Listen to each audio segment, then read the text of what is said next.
I never make prescriptions when speaking to people. I only like to ask questions because I like to learn. What's wrong with prescription?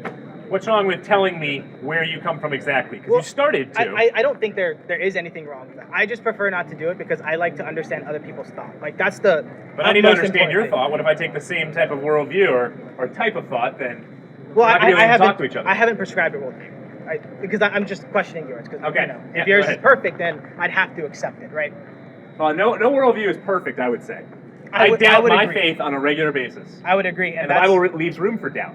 I would agree. And to a point, that's also why I would probably reject Christianity. Because if we can't reach that truth, objective truth that God has set upon us, I feel like it's like a goose chase, essentially. So why is chasing objective truth and not...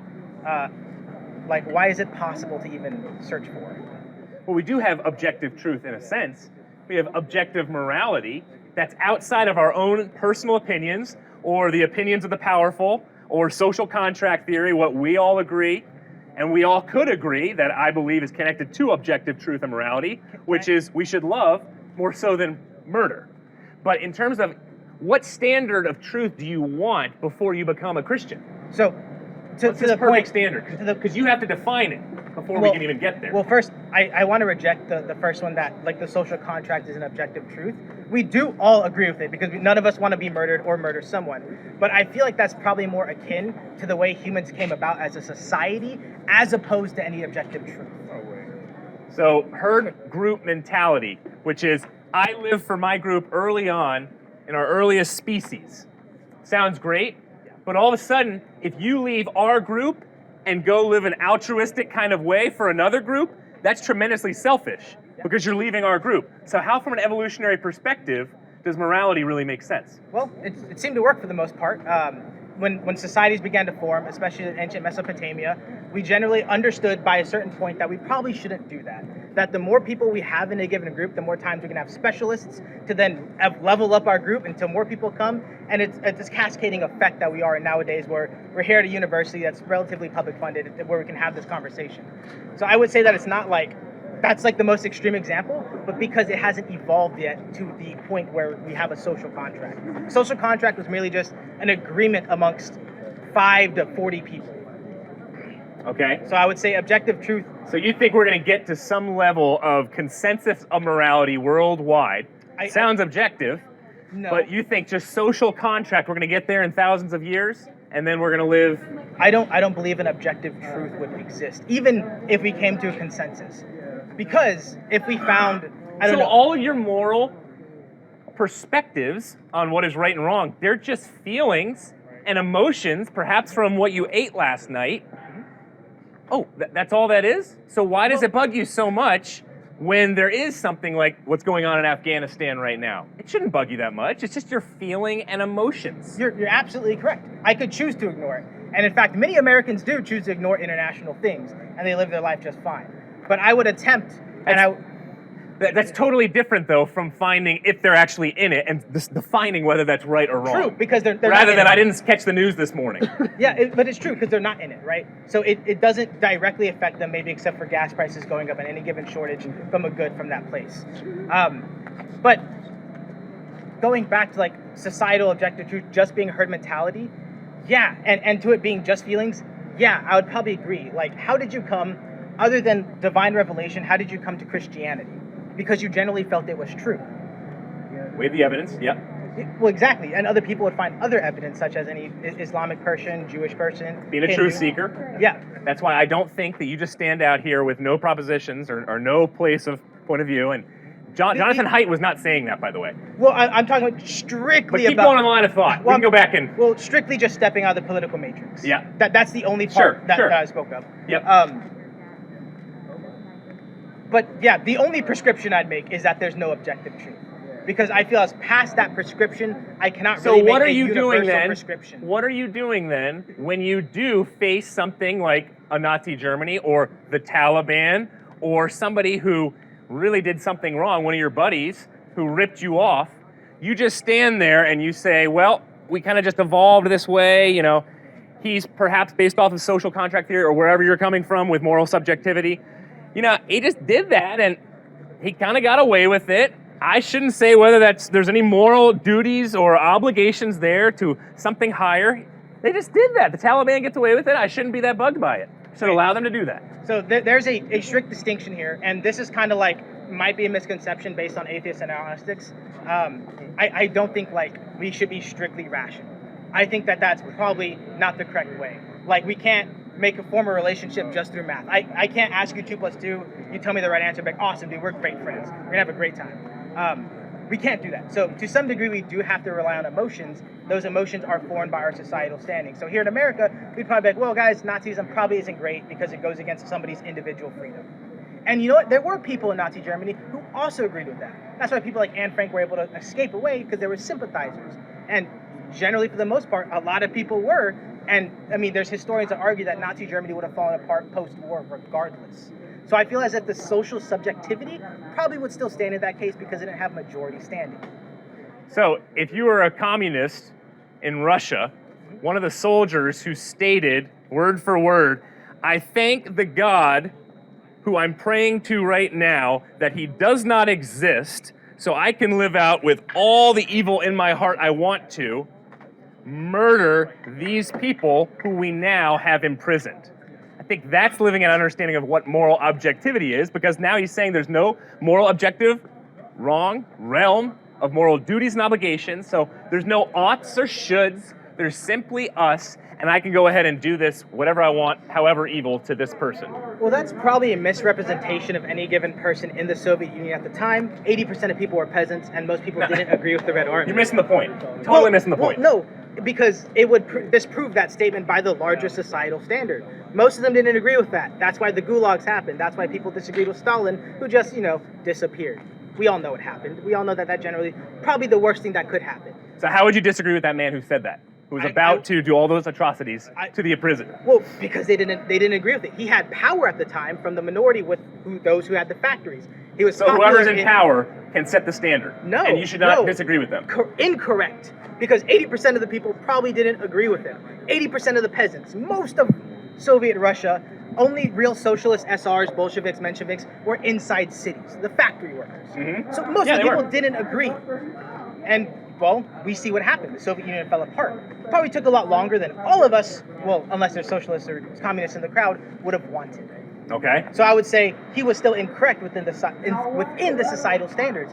In fact, most communists back then weren't Bolsheviks. They were Mensheviks who disagreed with the Bolsheviks. You're totally missing my point. It's not about communists in that sense. It's about the point that this guy was making when it came to moral objectivity. If there is no God, there are no oughts and shoulds. There is no ultimate consequence, because there is no eternity, there is no judgment day for what I do wrong. And so for the people who I personally counsel who've been emotionally and physically abused, the people who abuse them will be able to get off scot-free, and it really won't matter. So why? There's no eternal consequences, there's no judgment day, there's no eternity. So I can do whatever I want and get away with it, and this person just needs to suck it up. You've been abused. You're misrepresenting the point. Because I'm saying that singular person who that quote is attributed to was not all of society. No, he wasn't. I never said that. Well, then in my point of view, so I would make I could have said the same example of a Nazi. I could have said the same example of many of the moral relativists who live in the US today, who are high schoolers, who factually 35% of them are extreme moral relativists, who say that the bombers who flew planes into the World Trade Center, it's okay for them to think that's okay because that's their truth. Fact, that's a study out of Notre Dame by sociologist Christian Smith. Okay. There's dangerous consequences of this type of thinking.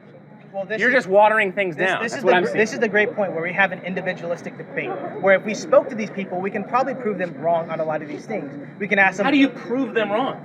You would speak to them. On the moral. You would. You can't prove it. How do you prove them wrong? It's what you're doing right now. You're asking people to step into your shoes and say, "Hey, do you think that this is true?" Yeah, but there's no proof involved. Scientific proof. How do you scientifically prove that morally I should go about living this kind of way? It does not need to be scientific. Okay, how do you define proof? As I said, good. I'm glad you said that. How do you define proof? As I said, a lot of our things are founded on our emotions. Our emotions how do you define proof? Be rational. You need to help us here. Okay, how do you define proof? Through societal consensus. Societal consensus. Yes. So what is proof then? So Because everybody defines proof differently. It's exactly. Not everything's obvious. Because we can get to the nitty-gritty and we can talk about like socialistic policies that would be implemented in Congress, right? A lot of us would disagree at that point. But generally, we have consensus among all of us. I'm sure if I polled everyone here, we would all probably disagree that murder is good, right? Can all of us agree that like murder is probably bad? And we would say should. In the case of someone who's about to get murdered, you should not do that. And you would say in the case of somebody that's going about a type of honor killing, you would say, even though you consider it's good for your community, you should not kill that little boy for the sake of your community. You should not go about committing genital mutilation in certain tribes in Africa, not just because I'm a white, Western, civilized man. No, because I'm appealing to an ought, a should, a moral obligation above societies, above cultures.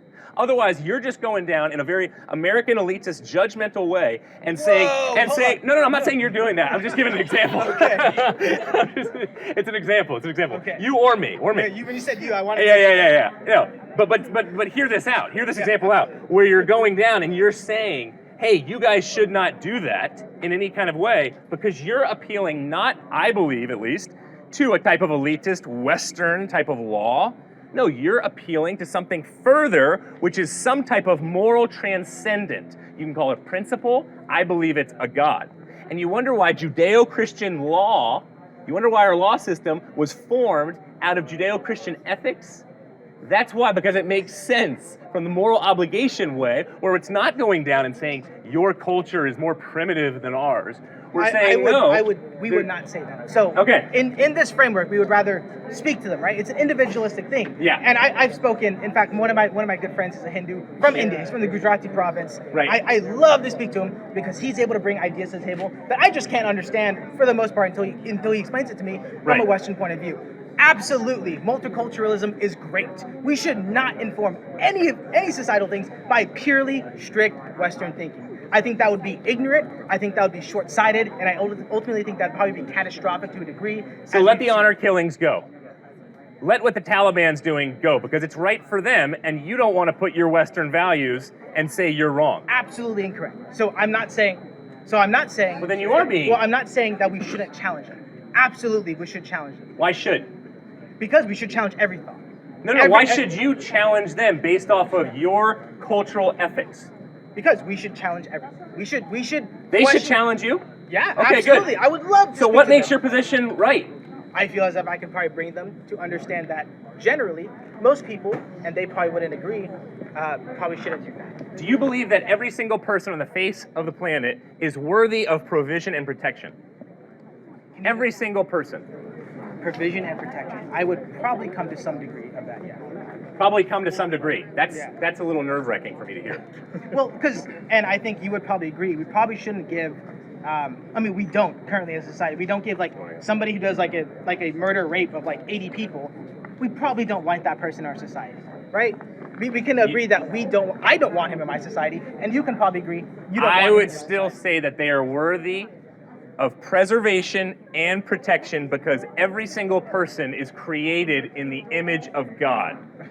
That's why the Judeo-Christian faith sprang from that understanding that early Christians had that swept across the Roman Empire, because all of a sudden you now have egalitarian ethics and understanding of each human's value and worth. So I can say if this person's different from me in any kind of way, whether they're evil, whether they're a boy, a girl, whether they're not Jew or Jew, whether they're female, male, whether they're a leper, whoever it might be, they are created in the image of God, and so they are worthy of provision and protection at all times. I think that y'all would probably disagree with that, as when you spoke about justice earlier, we agreed that there's a higher form of justice. I got a real problem with this whole discussion you've been having with Stuart. Okay. Because I thought I heard you say right at the start, there is no such thing as objective truth. Did you not say that? I did say that. Okay. Is that objectively true? It is attempting to be a truth statement, yes. Okay. But people can prove it wrong. Whoa. Do you see how you're contradicting yourself? You're saying there is no such thing as objective truth. And then when I ask you, is that statement objectively true? You have to say yes. which means you do believe there is such a thing as objective truth. So, see, sir, how you're contradicting yourself? That's why, in one sense, your whole discussion with Stuart has been a joke, because you have been arguing, and I respect you, for objective truth. So let's be honest. Let's not hide behind this smokescreen that, you Christians, you think there's objective truth, but I don't think there's objective truth. Yes, you do, sir, and you've been arguing very articulately, very well, for what you consider to be objectively true. So let's just be honest with each other. Fair enough? So, to some degree, yes. To some degree, no. No. If you say there is no such thing as objective truth, and I ask you, really, is that objectively true? And you say yes, then you do believe there's objective truth. I think that society as a whole would probably agree on everything, like for most, 90% of things, at least here in America, All right? that some things are morally probably something we should protect and hold So dear to what? us. If you're a moral relativist, it doesn't matter. It does, because I generally, I'll make a prescription here, want everyone to live the happiest, most fulfilled life Good. possible. Then that's why you got to put your faith in Jesus Christ. Because Jesus said, I am the way, the truth, and the life. No one comes to the Father except through me. Jesus promises you abundant life. He promises you joy and peace and hope and eternal life.